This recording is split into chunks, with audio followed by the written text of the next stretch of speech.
Welcome to Scary Plug-in, where true encounters turn into nightmares. If you hear something breathing outside your window tonight, don't look. I've spent my whole life outdoors, hunting, camping, hiking. I know the woods like the back of my hand. What sounds belong there, and what doesn't. But that summer day in 2007, something charged at me and my cousin that wasn't an animal I've ever known. We were up north in the deep woods of Wisconsin near my family's old cabin. By day, it was beautiful, but at night, everyone knew better than to wander far. That day, we were out having an airsoft battle. I was 17, wearing full camo, trying to sneak through an ATV trail. The woods were alive with birds and buzzing insects. Normal, until they weren't. We stopped near a small clearing, just talking, when I decided to mess with him. I whispered, "We're being watched." He froze, and that's when I realized, and the woods had gone dead silent. No birds, no wind, nothing. I scanned the tree line. Left, right, and then teeth. A glint of sharp, wet teeth. Something was crouched beside a tree. Massive, the size of a bear, but wrong. Reddish-brown fur, long arms ending in clawed hands, not paws. It was standing on two legs, watching us. I barely managed to say, "We have to go." But my cousin was already running. The thing took a step, then dropped to all fours and came charging. Branches snapped. Heavy footsteps pounded the ground behind us. It was fast, too fast. We broke through the tree line, sprinting toward the cabin. When I dared to look back, it was gone. But I'll never forget the size. The way it looked me dead in the eyes. And the sound, low, guttural, human and animal all at once. 17 years later, I still see it when I close my eyes. It was July 2015, in a small neighborhood near Camp Pendleton, California. My house sat on the edge of endless wilderness. That night, I opened my window before bed. It was hot and the air was still. I could see the empty street and crosswalk right from my pillow. Around 3 a.m. I woke up. No reason. No noise, just awake. My eyes drifted to the window. There, across the street, something was standing at the crosswalk. At first, I thought it was a person. Maybe a runner or a Marine heading to work early, but it wasn't standing right. Its legs were bent backward, like an animal's. White fur, patchy, stretched across gray skin. It was hunched, neck thrust forward. The face, a twisted mix between a dog and a man. If it had stood upright, it would have been 8 feet tall. I tried to convince myself I was dreaming, but then it turned. Its head snapped toward me, those black eyes locking onto mine. Under the streetlight, I saw everything.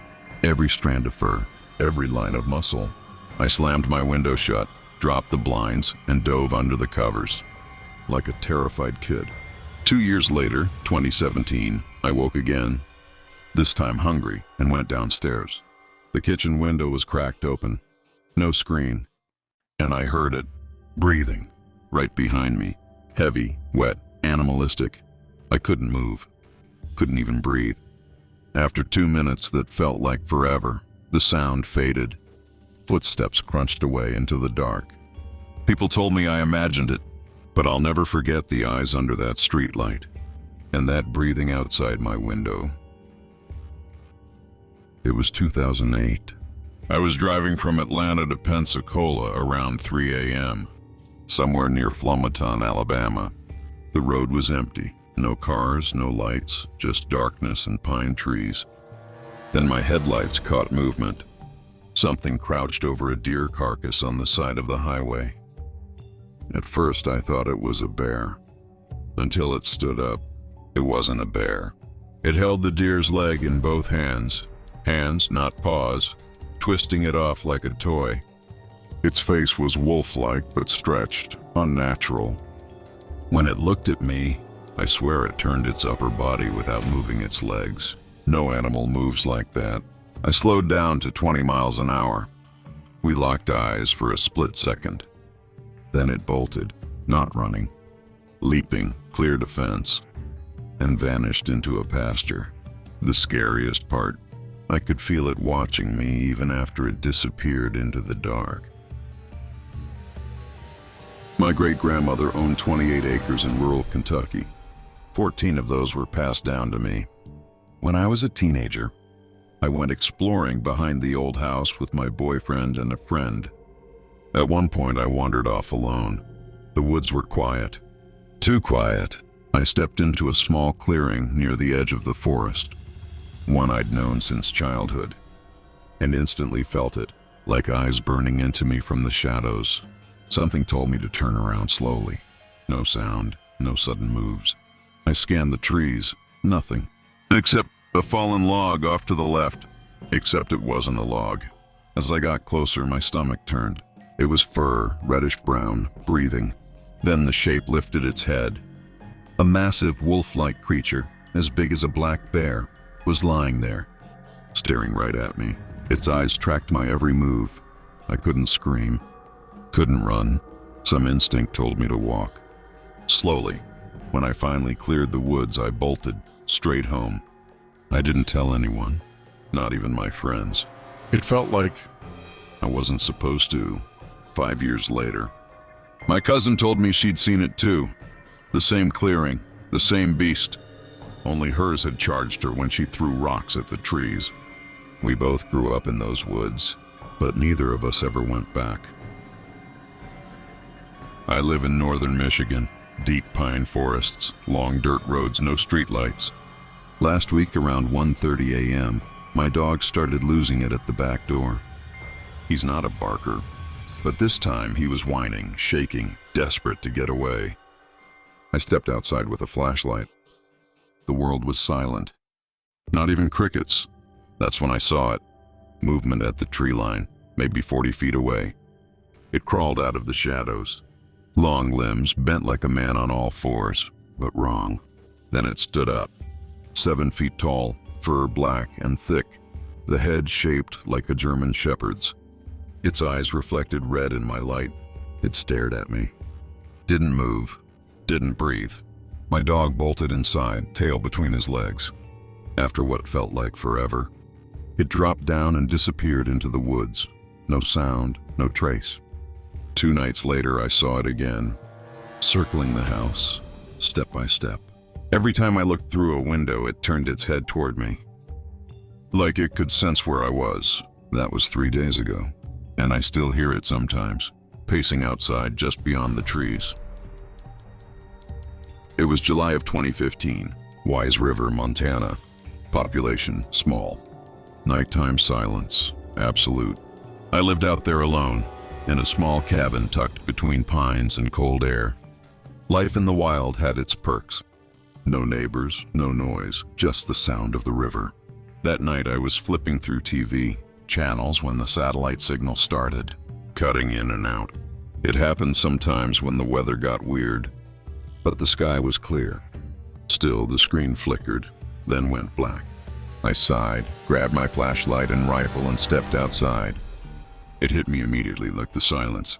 Not peaceful quiet. Wrong quiet. No crickets. No frogs. No wind. Just nothing. The grass was wet with dew. The beam from my flashlight sliced through the dark, shaky in my hand. The satellite dish sat near the tree line, about 50 yards from the house. I crouched by it, checking the cables. Normal. Then I heard it. Snap. A single twig breaking just off to my left. I froze. Every instinct I had screamed, "Don't move." The light drifted toward the sound and caught something. Movement. A shadow shifting just beyond the trees. At first I thought it was a bear. But then the head came into view. Tall ears, a long narrow snout, and teeth, impossibly white against black fur. The thing was crouched. One arm, wrapped around a tree trunk like it was nothing. Even crouched, it was eye level with me. I'm 6 feet tall. If it stood up, it would have been 8. Its shoulders were massive, rolling under the thick black fur. Its arms hung too long. And those eyes? They burned red. Not reflective, not glowing. Burning. It didn't blink. Didn't breathe. Just stared. And I realized something else. It had gotten that close without a sound. Something that size. silent as the night itself. A cold wave went through me so hard my vision blurred. I backed away slowly, gun down but ready. One step, two. It shifted its weight, claws flexing into the bark. Then, like smoke, it was gone.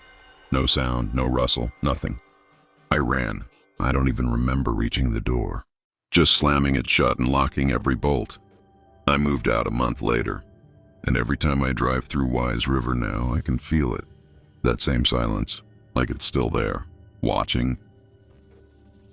It was 2009. My buddy and I were driving back roads outside Evergreen, Alabama. Nothing but long stretches of empty fields and pine. Around midnight, we saw something move across the road up ahead. Fast, too fast. I slowed down. At first, it looked like a deer, but when it crossed the yellow lines, it stood up. It was walking, upright, like a man, but its body didn't move like one. It hunched forward, its shoulders rising and falling as it moved, head low like it was sniffing the ground. The eyes caught the headlights, bright yellow, not reflective like a raccoon's, almost intelligent. We stopped the car right there, and for one terrible moment it stopped too.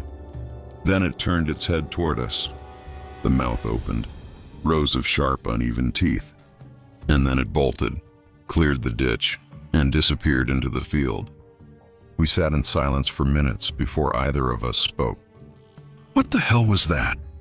Neither of us could answer, but I still remember the smell that lingered afterward, wet fur and rot. It stayed in the car the rest of the night. My grandparents' farm sat in the middle of nowhere, Ohio. Cornfields on every side, no neighbors for miles. I used to spend summers there as a kid. But one night, when I was 16, I saw something that made me stop visiting altogether. It started with the dogs. They wouldn't stop barking toward the fields. Hackles raised, whining, tails tucked. Grandpa grabbed his shotgun, told me to stay inside. But I followed anyway. The corn moved, not from wind, from something big. The sound was heavy, rhythmic, like footsteps. Then I saw it. A massive silhouette moved between the rows, upright, head towering above the corn. We only saw flashes, fur, claws, a muzzle catching the porch light. Then came the growl, deep, chest-rattling. It didn't sound like an animal. It sounded like something trying to be one. Grandpa fired once into the field. Silence. Then, the sound of retreating steps. The dogs wouldn't go outside for 3 days. And when we checked the edge of the field in daylight, every stalk within a 10-foot circle was flattened. A group of loggers working near Jackman, Maine, told this story, and every one of them swore it was true. They'd been working the same cut for weeks, camping nearby. One morning, one of the men didn't show up for breakfast. They found his tent torn open, but no blood, no drag marks. Just massive digitigrade tracks leading into the woods. That night, another man woke up to the sound of breathing outside his tent. Heavy, wet, close. He unzipped the flap and saw 2 red eyes staring back at him. The next morning, they found claw marks gouged into the side of their truck, 3 inches deep. They quit that job the same day, and that logging site, it's still abandoned. A family friend of mine, Vietnam vet, tough as nails, owned a small hunting cabin near Lake Superior. He loved solitude until one November night, he was splitting firewood when he noticed movement across the lake. A shape, tall, upright, pacing the shore. He thought it was a man, until it dropped to all fours and sprinted, impossibly fast, along the ice. He went inside, locked the doors, sat by the fire with his rifle. Hours passed. Then he heard it. Thump, thump, thump. Footsteps circling the cabin. He never saw it clearly, only its shadow through the curtains. Broad shoulders, wolf-like head. When he looked out the next morning, he found massive claw marks raked into the wood siding, almost like it had been testing the walls. It was early spring 2013, and the creeks behind my cousin's property in Tennessee were swollen from rain. We decided to go hiking. The woods were quiet except for rushing water. Then we saw tracks, deep human-like prints but too long, ending in claws. We followed them for about a mile until we heard splashing downstream. A huge shape rose from the creek, covered in dark fur, water dripping from its arms. It turned, sniffing the air, then let out a low growl that vibrated through my chest. We ran. But even from the hill, we could see it crouched by the water again, hands dipping in like it was washing something. We never told anyone. But every spring since then, when the creek floods, something howls at night from those woods. A security contractor stationed at a decommissioned Air Force base somewhere in the Midwest submitted this account. He was on night patrol, driving perimeter roads around 2 a.m. Thermal camera picked up movement near the outer fence. He stopped, switched to high beams. There, standing in the middle of the access road, was a figure, 7, maybe 8 feet tall, broad shoulders, hunched, head shaped like a wolf. It stared into the headlights, eyes burning bright white on the thermal. Then, in one fluid motion, it dropped to all fours and sprinted toward the tree line at a speed no human could reach. When he checked the spot later, the dirt was disturbed, and embedded deep in the mud were tracks, massive clawed bipedal, leading straight into the forest. Security footage from that night was lost during data transfer, and 2 days later, the entire base was locked down for 24 hours. No one was told why. 12 encounters, 12 witnesses, different states, same creature. Coincidence? Or something that's been here far longer than we've wanted to believe? Because the more these stories spread, the more sightings there are. And maybe, just maybe, the Dogman isn't a legend. Maybe it's watching us right now.